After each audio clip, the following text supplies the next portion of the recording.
Hola, le doy la bienvenida a nuestra clase sobre teología del Espíritu Santo. Para mí es un placer guiarle hacia uno de los temas más fascinantes del Nuevo Testamento, la neumatología lucana. Como estudiantes de vocación pentecostal, encontrarán en esta asignatura una motivadora convergencia de tres áreas de estudio: la hermenéutica, la teología bíblica y los estudios pentecostales. Esta integración de saberes se verá enriquecida, además, por una mirada crítica y constructiva de nuestra realidad ministerial actual. ¿Cuál es la razón de ser de esta asignatura? ¿Por qué debemos estudiar la neumatología de Lucas y no la de Pablo, Juan o del Nuevo Testamento? Respondamos a estas preguntas describiendo una situación problemática. Como usted sabe, el movimiento pentecostal, desde sus inicios, surgió como una fuerza misionera global, dinamizó la liturgia, adoptó disímiles rostros según el contexto y potenció la transmisión teológica, fundamentalmente por la vía oral. Sin embargo, los pentecostales fueron sometidos a un duro escrutinio teológico por parte de las iglesias históricas que los dejaba mal parados. La rápida expansión del movimiento, como era de suponer, no se correspondió con una producción literaria de elevado rigor teológico. En la década de 1970, luego de que el pentecostalismo alcanzara un nuevo impulso por la emergencia del movimiento carismático en las tradiciones reformadas y católicas, se produjeron varios estudios eruditos sobre las expresiones eclesiales, sociales y teológicas de la espiritualidad nacida en Azusa. Entre ellos pueden mencionarse tres de especial relevancia: Bautismo en el Espíritu Santo de James Dunn, uno de los expertos en Nuevo Testamento más renombrados de los últimos 50 años; Una teología del Espíritu Santo, la experiencia pentecostal y el testimonio del Nuevo Testamento de Frederick Brunner; y Los Pentecostales, el movimiento carismático en las iglesias de Walter Hollenweger.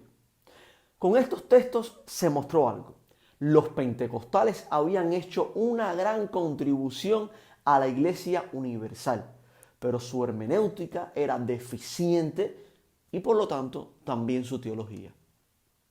Una de las batallas teológicas más duras fue la que tuvo como centro de atención a las doctrinas de la subsecuencia y la evidencia inicial. Les recuerdo su formulación: la experiencia del bautismo del Espíritu es distinta de y subsecuente a la del nuevo nacimiento. Se evidencia física e inicialmente al hablar en otras lenguas. Fue aquí, en estas enseñanzas distintivamente pentecostales, donde la batalla se hizo más fuerte. Tres fueron los argumentos que mayor peso tuvieron a la hora de cuestionar la legitimidad bíblica de las doctrinas distintivas del pentecostalismo. En primer lugar, la necesidad de distinguir los textos didácticos de los históricos en la Biblia y de formular la doctrina cristiana a partir de los primeros. En segundo lugar, y como derivación del primero, la importancia de no otorgarle un carácter normativo a las experiencias de la Iglesia apostólica descritas en textos históricos. En tercer lugar, se argumentaba que el bautismo del Espíritu Santo debía entenderse en el amplio marco neotestamentario de incorporación o iniciación en el cuerpo de Cristo y no como experiencia subsecuente a la salvación. Estos argumentos encontraron firmes respuestas en una emergente generación de eruditos pentecostales, dos en especial, Roger Stronstadt y Robert Menzies. La obra de estos autores nos permite establecer la doctrina de la subsecuencia sobre sólidos fundamentos bíblicos y justificar un área de estudio de la teología pentecostal. Las dos primeras lecciones de la asignatura las dedicaré a dar respuesta a los primeros argumentos, discutiendo claves hermenéuticas para el estudio de los textos bíblicos histórico-narrativos, con énfasis especial en los dos libros de Lucas, su Evangelio y Hechos. De manera inmediata definiré el género narrativo histórico y explicaré el debate hermenéutico de los precedentes históricos. Hagamos una pausa.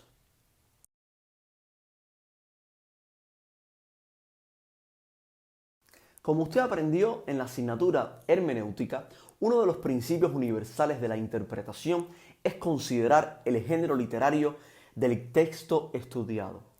El género es la forma literaria que ha adoptado el discurso para comunicar ideas en términos socialmente compartidos. Por tanto, entre mejor conozcamos las características del género, mejor comprenderemos la orientación semántica del discurso.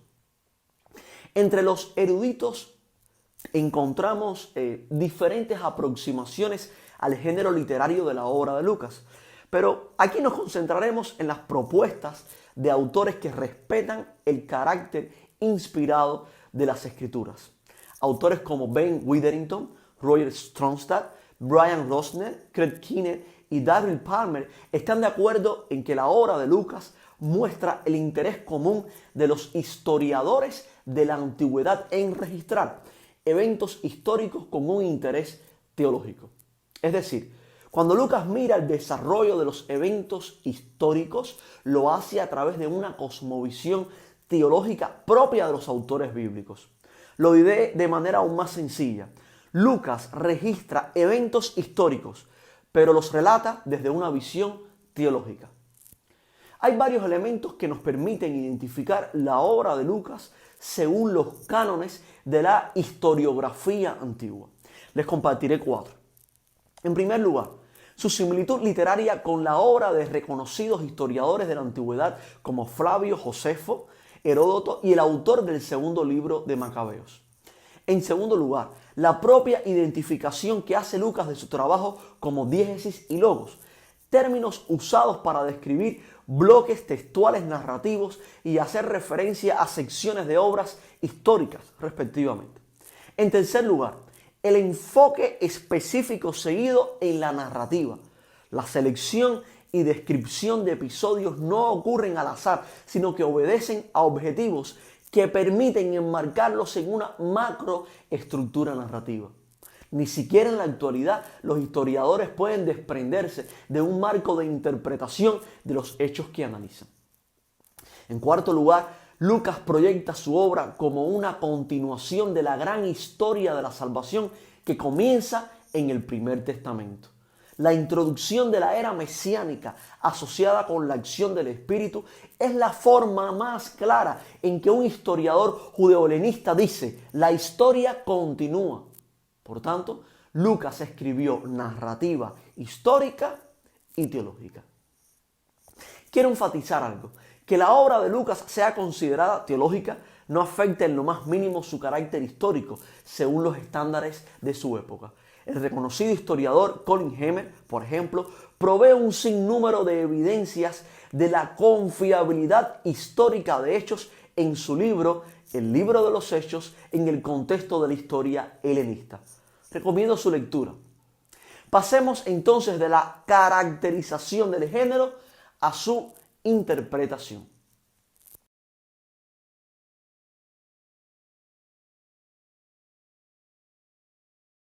Hay una pregunta que todos debemos hacernos. Cuando estamos en presencia de un texto narrativo, ¿cómo sabemos que los acontecimientos presentados sientan un precedente para la iglesia actual? ¿Por qué afirmamos, apoyándonos en hechos, que las lenguas son la señal inicial del bautismo para la contemporaneidad, pero negamos el proceso de elección por suerte o la venta de bienes cuando lo uno y lo otro se describen en el mismo libro? ¿Qué criterios estamos siguiendo para adoptar una experiencia de la Iglesia Apostólica y desestimar otras?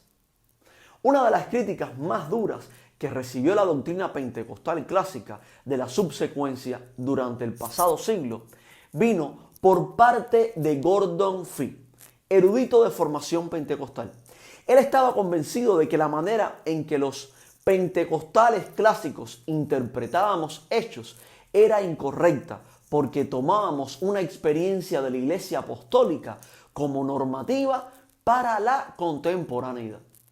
Su argumento fue este: que algo haya ocurrido significa que debe seguir ocurriendo. ¿Por qué debe tomarse un precedente histórico como una práctica normativa de la iglesia? En otras palabras, es verdad que los primeros cristianos hablaron regularmente en lenguas. Es verdad que hay una asociación con el bautismo del Espíritu, pero ¿significa eso que así debe esperarse que ocurra en la actualidad? No hay un sinnúmero de conductas y experiencias bíblicas que no continuamos en la contemporaneidad. De las críticas más fuertes vinieron, no obstante, elementos metodológicos que los eruditos pentecostales usaron con mucha inteligencia. Les menciono dos ejemplos. James Dunn, en su obra Bautismo en el Espíritu Santo, delineó una de las ideas más importantes de la teología bíblica en los últimos 50 años, y fue esta: los temas teológicos deben estudiarse primero según los énfasis y matices de cada autor bíblico, para luego analizar la interacción entre ellos. No se puede asumir que todos los autores tratan un tema de la misma manera. Cada uno aporta sus propios énfasis y el exégeta tiene que dar cuenta de cómo se engranan esos énfasis a lo largo del Nuevo Testamento. Pues bien, así pensamos los pentecostales. Y si demostramos que la neumatología lucana tiene sus propios énfasis y se diferencia de la neumatología paulina y juanina, esto, queridos estudiantes, fue lo que demostró Roger Stromstad en su libro La teología carismática de Lucas. Stromstad señaló que la manera en que Lucas describe la acción del Espíritu es única y singular en todo el Nuevo Testamento.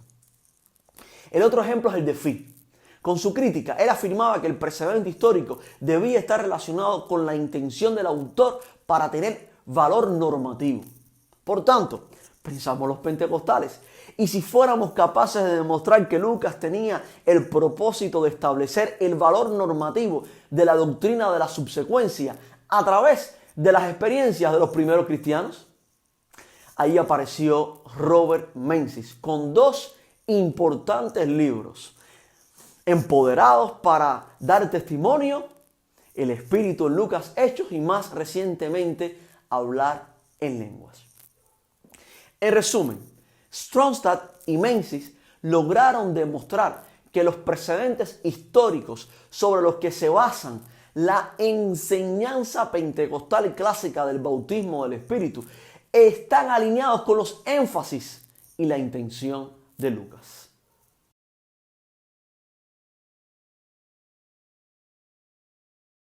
Ahora pondremos nuestra atención en el propósito didáctico de la obra lucana.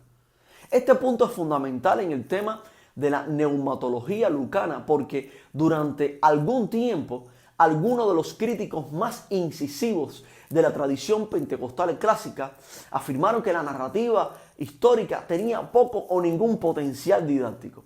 Es decir, que apenas podía usarse para establecer doctrina.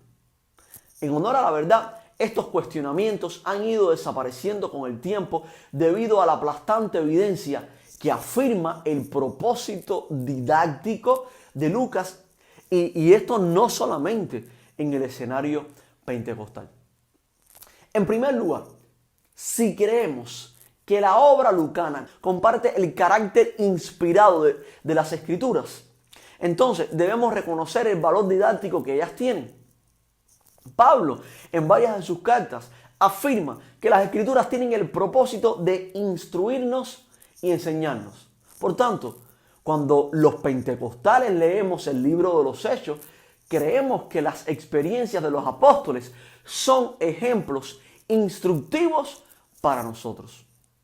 En segundo lugar, las similitudes estructurales entre Lucas y Hechos nos invitan a reproducir el patrón que su escritor ha visto en la historia que escribe.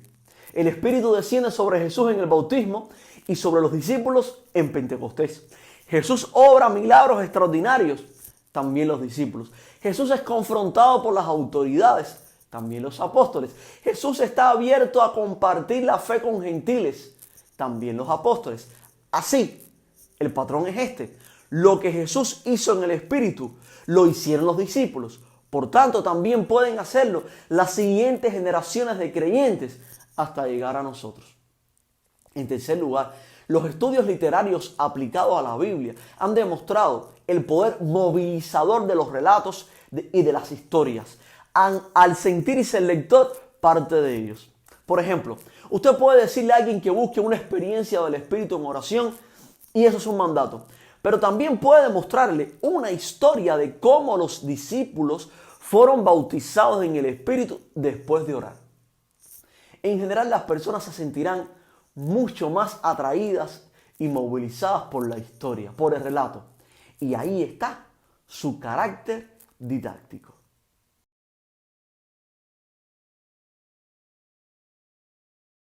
Roger Stronstadt propuso una metodología para la interpretación de la obra lucana que tuvo una excelente acogida en la comunidad evangélica, aunque no estuvo exenta de críticas. Siguiendo los cánones de la historiografía judía helenista, Stronstadt afirmó que una comprensión adecuada de la estructura narrativa de Lucas Hechos ayudaría a los pentecostales a salir de la arbitraria dicotomía de lo descriptivo versus lo didáctico. En primer lugar, él partió de la unidad literaria de la obra lucana, premisa compartida por gran parte de la erudición pentecostal. Las similitudes narrativas de ambos volúmenes nos invitan a pensar que fueron concebidos para ser leídos como una sola obra. Luego, clasificó los relatos de Lucas Hechos en 4 categorías. La primera categoría es la episódica, que es la clasificación más general y donde se encuentran todos los relatos. La segunda categoría es la tipológica. Se refiere a aquellas narrativas que miran en retrospectiva hacia un episodio semejante o históricamente relevante que puede encontrarse dentro de la misma obra lucana o en el Antiguo Testamento. La tercera categoría es la programática y, a diferencia de la tipológica, esta mira hacia adelante, hacia el desarrollo de eventos futuros. Por último, están los relatos paradigmáticos. Estos son los que contienen aspectos normativos para la misión y el carácter del pueblo de Dios. Ilustremos cómo Stronstadt aplica este sistema categorial. Los relatos inaugurales del ministerio de Jesús contienen elementos tipológicos. Por ejemplo, el rechazo de Jesús por sus coterráneos de Nazaret recuerda el rechazo de los profetas Elías y Eliseo por parte de Israel. El relato de Pentecostés también contiene aspectos tipológicos. La transferencia del Espíritu de Jesús a sus discípulos refleja la transferencia del Espíritu de Moisés a los 70 ancianos. Por su parte, los relatos de la infancia son programáticos para la misión de Jesús a Israel, es decir, contienen claves que definen el futuro desarrollo del ministerio de Jesús. Igualmente ocurre con el relato de Pentecostés. Es programático por la misión de los discípulos desde Jerusalén hasta Judea, Samaria y lo último de la tierra. Si se quiere ver más simple, lo programático hace referencia a un programa resumido que se desarrollará más tarde. Por último, mencionaremos 2 casos de narrativas paradigmáticas. La recepción del Espíritu por parte de Jesús como paradigma del bautismo del Espíritu que recibirían los discípulos y el don del Espíritu dado a los discípulos como paradigma para la comunidad cristiana de los últimos tiempos. De esta manera, Stronstadt respondió a la gran pregunta que los evangélicos habían formulado. ¿Por qué para los pentecostales algunas experiencias de la Iglesia Apostólica son normativas y otras no? Porque lo normativo en la obra de Lucas se encuentra en los relatos paradigmáticos, en el paradigma a seguir para las próximas generaciones de cristianos. Creo que con lo que hemos visto es suficiente. Ahora es tu turno. Familiarízate con la bibliografía, realiza las lecturas y comienza a disfrutar del mundo de la erudición pentecostal.